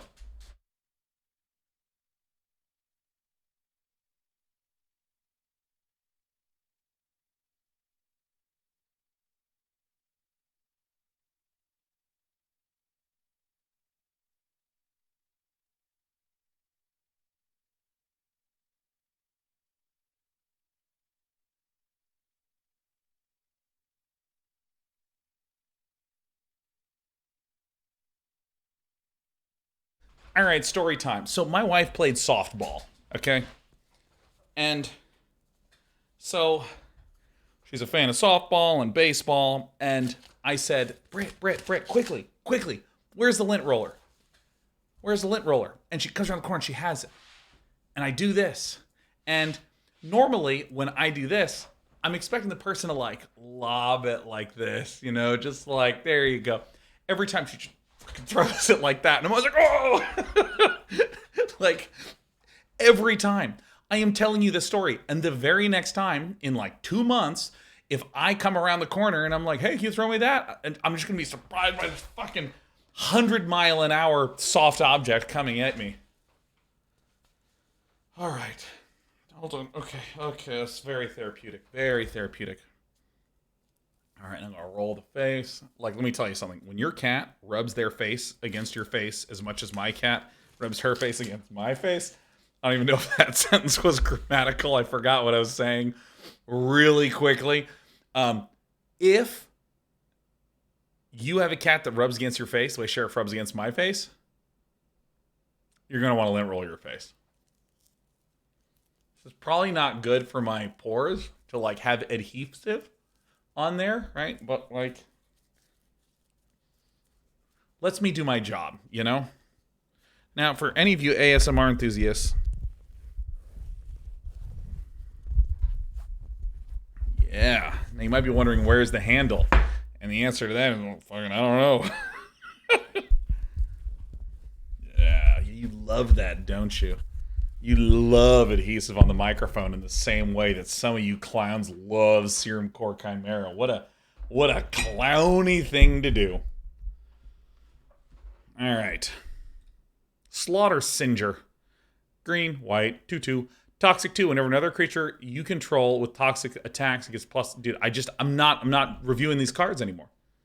I'm not reviewing these cards anymore. If it has toxic or something about toxicness in there, I'm done. I'm done with it. I'm not doing it. Tainted Observer. Oh, look, it's you. There's all of you just watching. 1 green blue, flying, toxic 1. Whenever another creature, and it does, and then proliferate. Sure. Tyvar, Jubilant Bowler.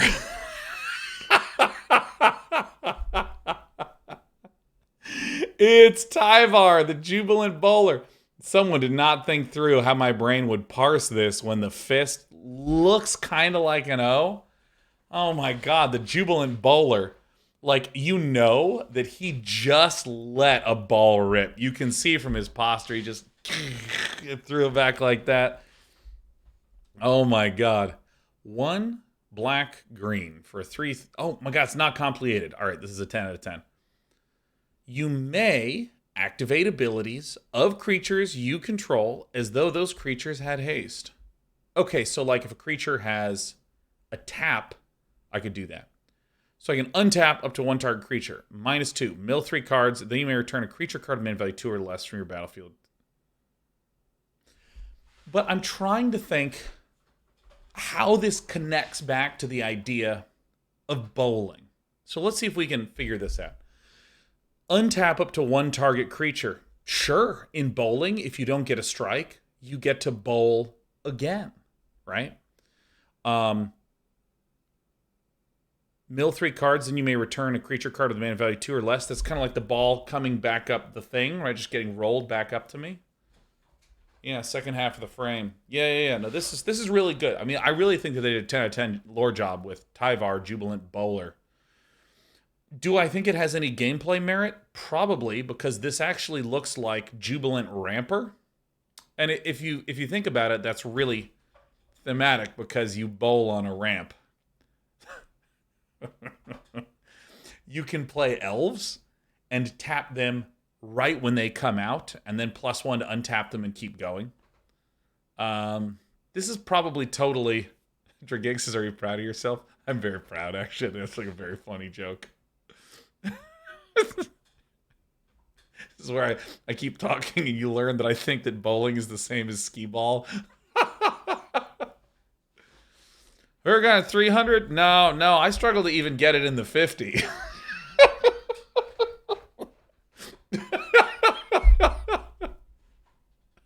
Tricking, I'm really enjoying these jokes. Oh, fuck. Oh, that's so stupid. All right.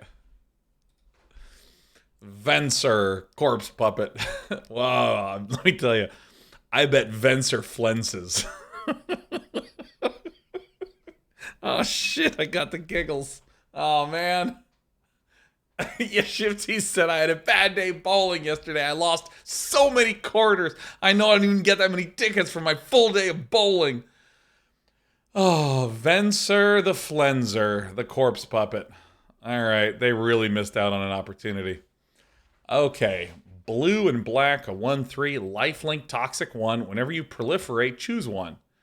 If you don't control a creature named the Hollow Sentinel, create the Hollow Sentinel, a legendary 3/3 colorless Phyrexian Golem artifact creature token.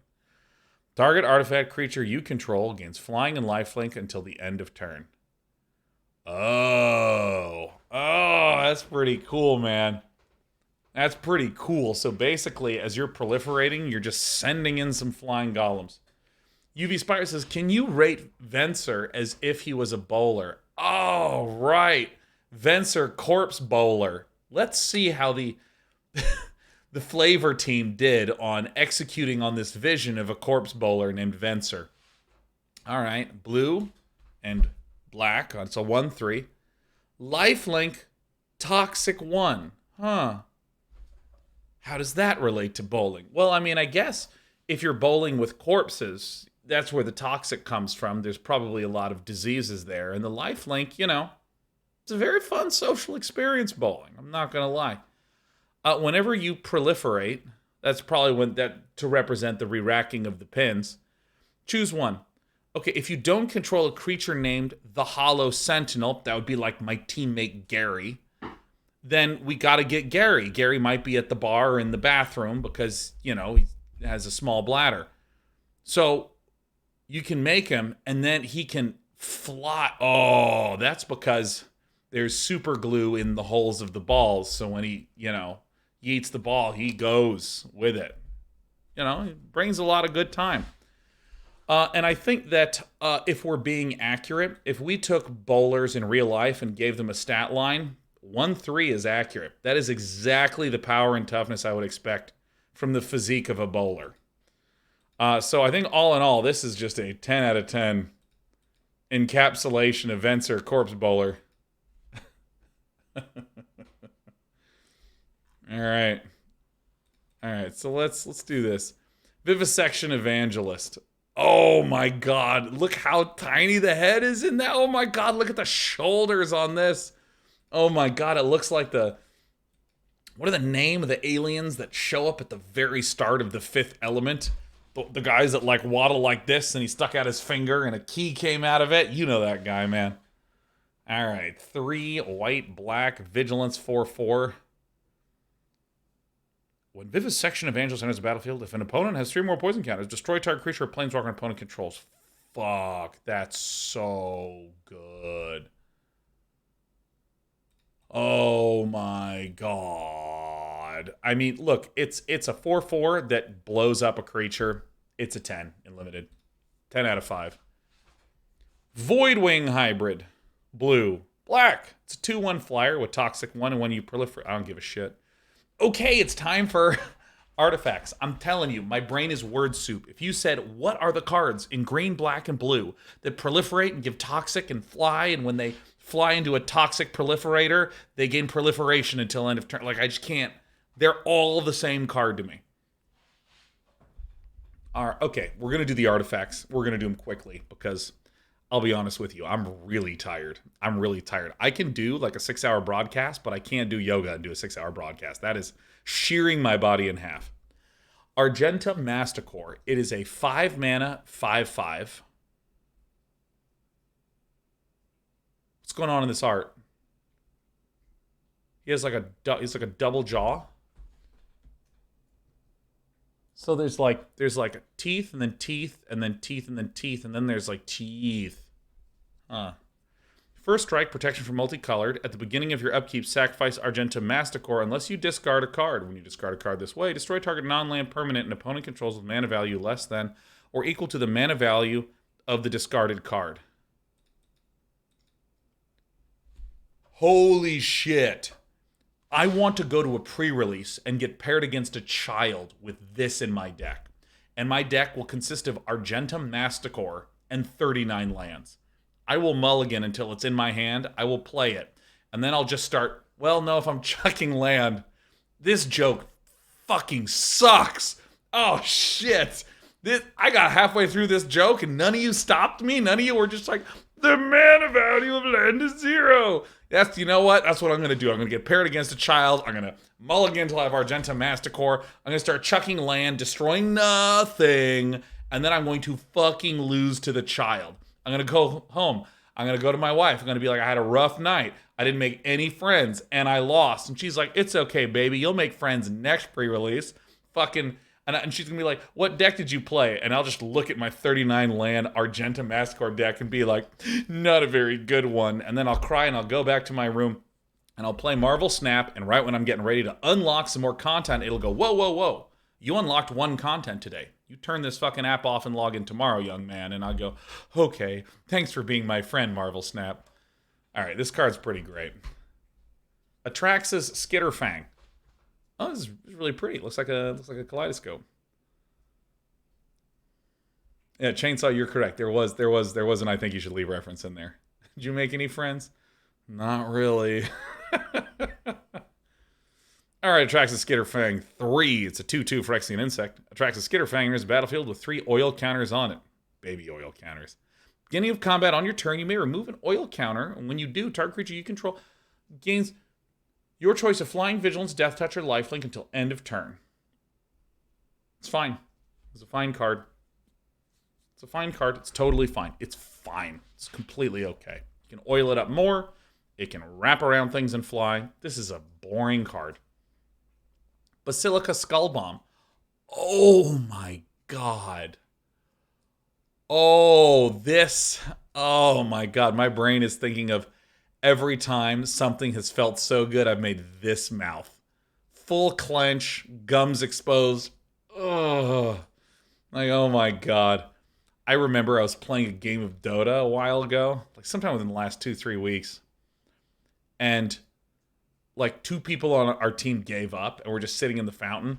And they broke all their items. And me and my 2 buddies, we were like, all 3 of us were in a call. And we just like we were trying so fucking hard, okay?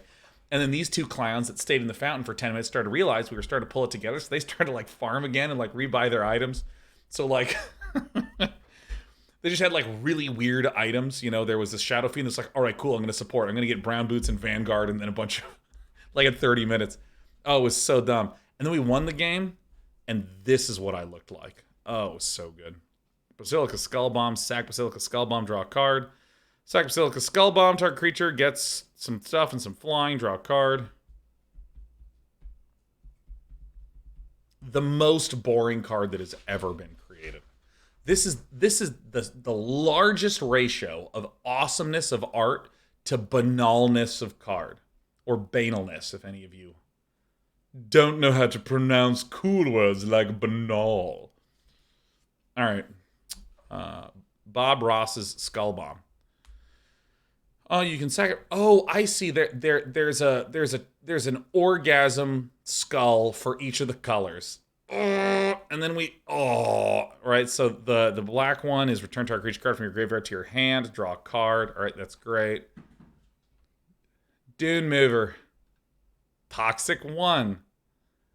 All right, when Dune Mover enters battlefield, you may search the library for a basic land card. Reveal it, put it on top. Okay, sure.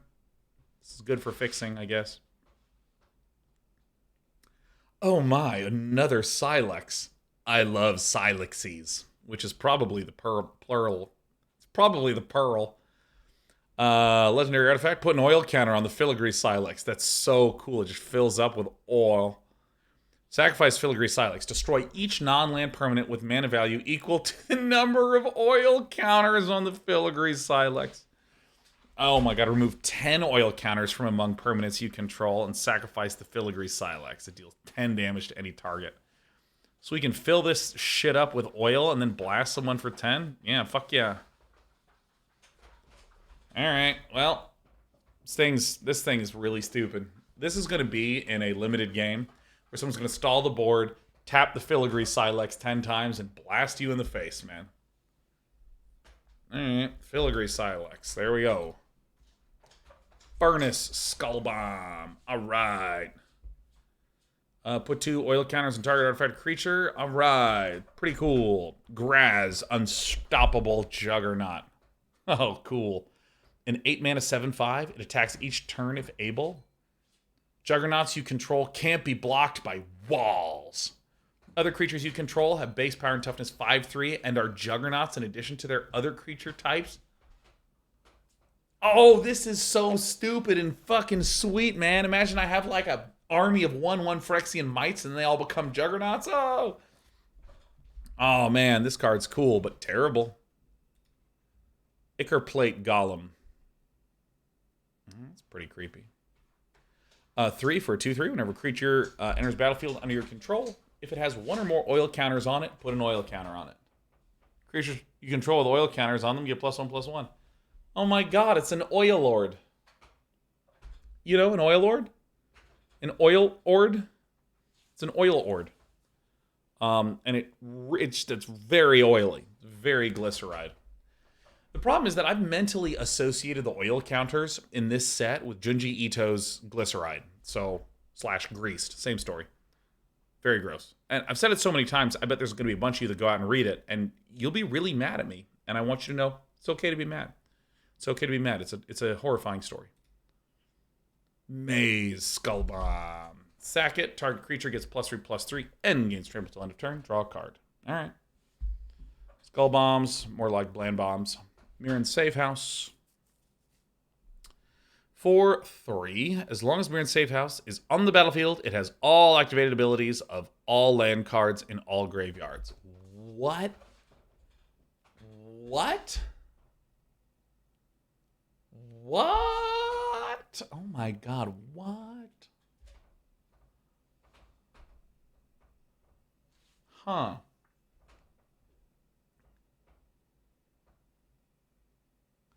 This is probably completely broken.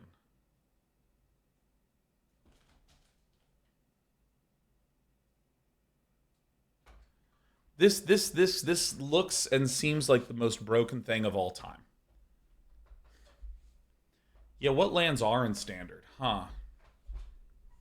Does it work with Dark Depths? Dark Depth is the one, I think Dark Depth is a triggered ability. Activated ability is like, you have to like tap it or it spends mana or something like that. Yeah, no, this I actually think is so broken, I can't even imagine. This is the most broken thing that has ever existed. Monument to Perfection. It is my channel here. 2 mana. Search your library for a basic, sphere, or locust land card. Reveal it, put it into your hand, then shuffle. Monument to Perfection becomes a 9/9 Phyrexian construct artifact creature, loses all abilities, and gains indestructible and toxic 9. Activate only if there are 9 or more lands with different names among the basic, sphere, and locust lands you control. What's a sphere and locust land? Those have to be coming up. I mean, I kind of want to do this. I mean, there's so many 9s in it, you know? Mere Convert, Toxic 1, pay 2 life, add 1 mana of any color. Oh, this thing's stupidly good. It's weird. When Mere Custodian enters the battlefield, scry 2, then each opponent may scry 1. Too weird, don't like it. He's just building a beehive. Doesn't matter to me. Mere Kinsmith. Oh, we got more honeycombs. Mere Kinsmith enters the battlefield, you may search your library for a mirror card, reveal it, and put it into your hand. Okay. The mirror that finds the mirror. Phyrexian Atlas. Holy shit, that art is unbelievably sweet.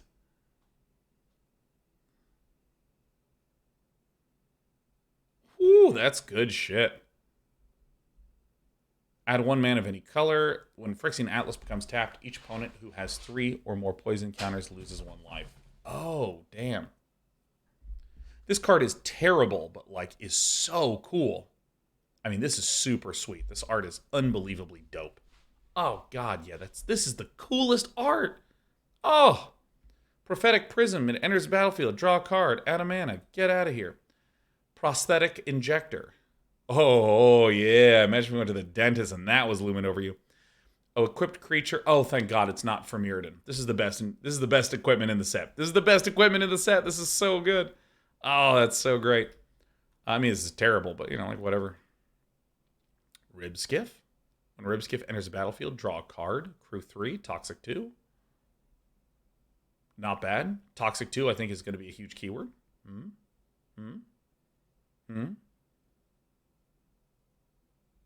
Alright.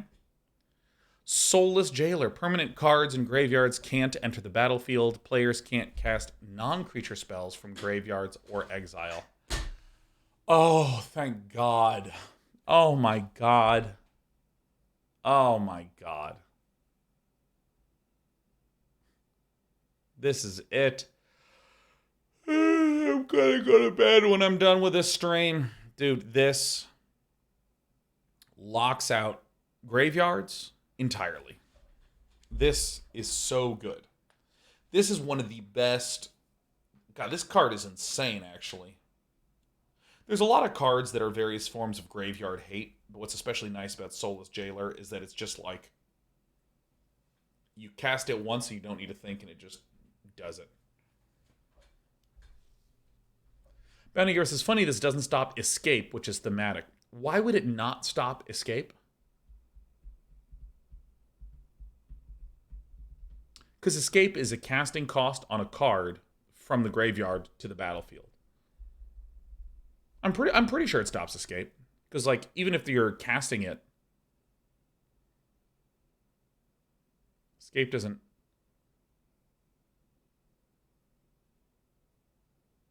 Doesn't escape go on the stack?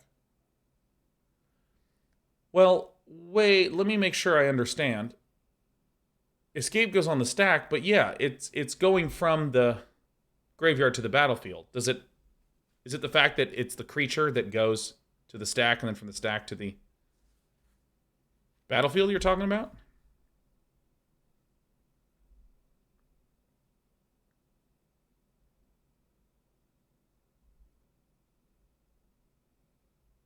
I don't think I understand.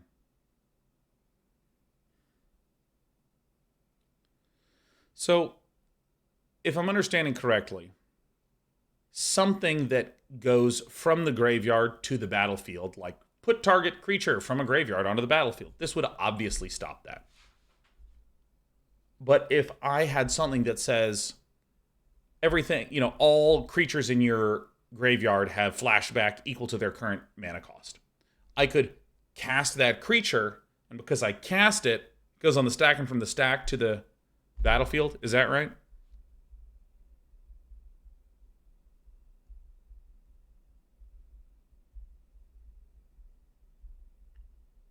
I think I'm understanding it correctly now.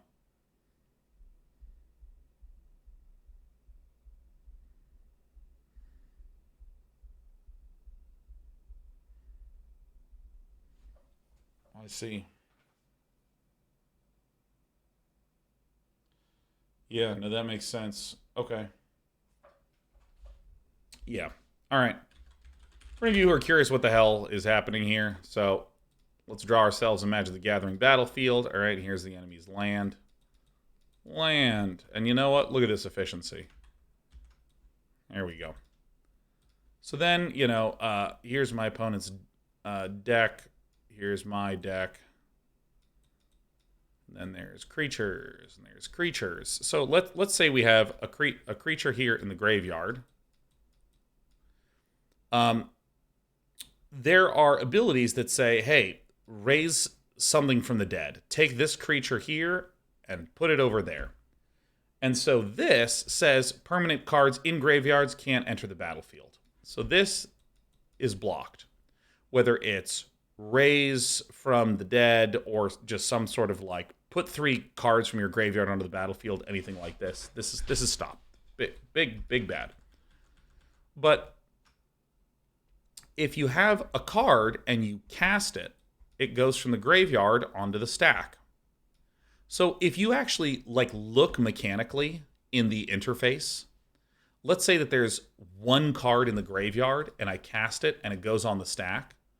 In that moment when it's on the stack, your graveyard is completely empty. Because this card is no longer in the graveyard, it's been cast, so it's up here on the stack. And then from the stack, MS Paint error, from the stack, it goes joink down like this. And so you can, this interaction is something you will have felt if you have ever tried to delete a creature from the graveyard. So for instance, I have tried to be in a situation where there's like an Uro right here, and then the Uro casts the escape cost, and now it's up here. And then what I try to do is I'm going to use my artifact to delete this thing from the graveyard. Oh, shit. It's not in the graveyard. It's up here on the stack. So I think the fact that this block, you can't cast spells, that's what casting spells is blocking, is this interaction. But I am allowed to cast creature spells with this escape cost. I'm allowed to cast creature spells with this escape cost. And then it goes from here to the battlefield. Now, what I've just shared is not the ground truth. This is my understanding of information provided to me by a live chat on Twitch, which is oftentimes a bunch of fucking liars. So, we're just going to give this a 10 out of 10. I think this is an amazing card. Oh, a Staff of Completion. Pay a life, hurt my stuff. Pay 2 life, give me mana. Pay 3 life, proliferate. Pay 4 life, draw a card. 5. Untap Staff of Completion.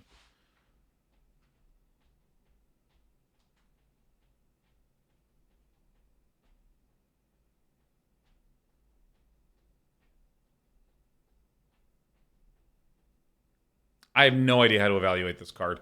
Older Sean would be like, holy fuck, this card is so good. But I think this card actually is maybe fucking terrible. Because you can kill yourself so quickly, dude. I'm going to give this like a 2 out of 5 in limited and a 0 out of 5 in constructed. I think that this card is really, really weak. I'm not a fan of it. Surgical Skull Bomb. Turn target creature to its owner's hand. Draw a card. Huh. Might actually be pretty good. Sword of Forge and Frontier. Oh my god, red bees and green bees. Protection from red and green. When a equipped creature deals combat damage to a player, exile the top 2 cards of your library. You may play those cards this turn. You may play an additional land this turn. This is really good. Sword of X and Y. It's fucking out of control in Magic. It's one of the most famous cards in Magic's history. Sword of Smoke and Bone. All right, yeah, this is just good shit. This is very, very, very good shit. Tablet of Completion. Put an oil counter on me. Add this. Activate only if you have enough oil. Draw a card. Activate only if you have so much oil. I don't review oil cards. I'm done with it. Zenith Chronicler. Whenever a player casts their first multicolored spell each turn, each other player draws a card. This card is sick. If I'm like mono red aggro and I run a couple Zenith Chroniclers, 3/1 stat line for 2 is like alright. And then if you try to remove it with multicolored stuff, I just start drawing. Damn, that's pretty gross, man. And these kind of growths are very, very, very Beksinski-esque. This is some good sideboarding. All right. All right, this is a sphere. I see. It's a sphere. It's a sphere over here. All right, so this is like, okay, yep. Yep, the usual, the tippy tappies. Okay, so each color has a sphere card. This is really just twisted, right? This weird bone and meat structure. Oh my god, that's so gross. We got some spheres. Mirrex. Ooh, what's this? Add 1 mana of any color. Activate only if Mirrex enter the battlefield this turn. Create a 1/1 colorless Phyrexian Might. Oh, this is nice. Ooh, this is an incredible land. This is really incredible. Monumental Facade. As oil. Put an oil counter target for a creature. Yeah. I don't do oil. Mycosynth Gardens. Okay, so this is a mana changer.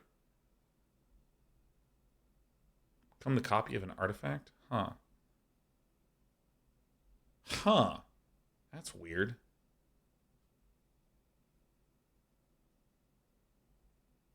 I don't know. Yep, then we have all of our duels. Seed Core. These are all spheres. I don't see a single locus. Add 1 mana of any color. Spend this mana only to cast Phyrexian creature spells. All right. Target 1/1 creature gets +2/+1 till end of turn. All right. All right. I mean, these are some actually pretty fun, narrow but powerful lands. Oh, that's cool, man. So many bulbs. Terramorphic Expanse. Search your library for a basic land card. Put it on the battlefield tapped, then shuffle. Great. So this is...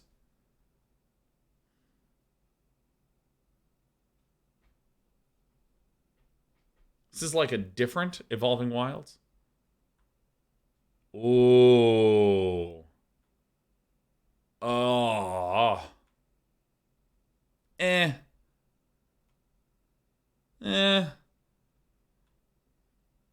All right, yo, that's fucking sick. Oh, yeah. All right. Fuck yeah. Hell yes. Uh-huh. All right. 7:01, right on time. By the end, I always get tired, and my enthusiasm is still there, but my energy is not. So thanks for joining me for the Alfred Halloween card review. Yeah! Next week, we're doing nothing but some good old MTGA. Friday, I might do a non-Magic game because I've been enjoying the variety of content we've been playing through. And lots of exciting things coming up. Some Homeworld, Company Heroes 3 is coming out. Homeworld 3 is coming out. We're going to be playing some more Factorio. Marvel Snap. Not going to be next week, Hero Fox, but I'm going to keep on filling my opponent's side of things up with garbage. Keep trying to build my collection level. Any Dark and Darker? Absolutely. I'm interested in looking at that game for sure. I've been waiting for it to come back. Is it back? I don't know if it's back. But let me just stop because I am so ready to lie down. So ready to lie down. And more Path of Exile too. Bye, darlings. Bye. I love you. I love you. Happy Friday.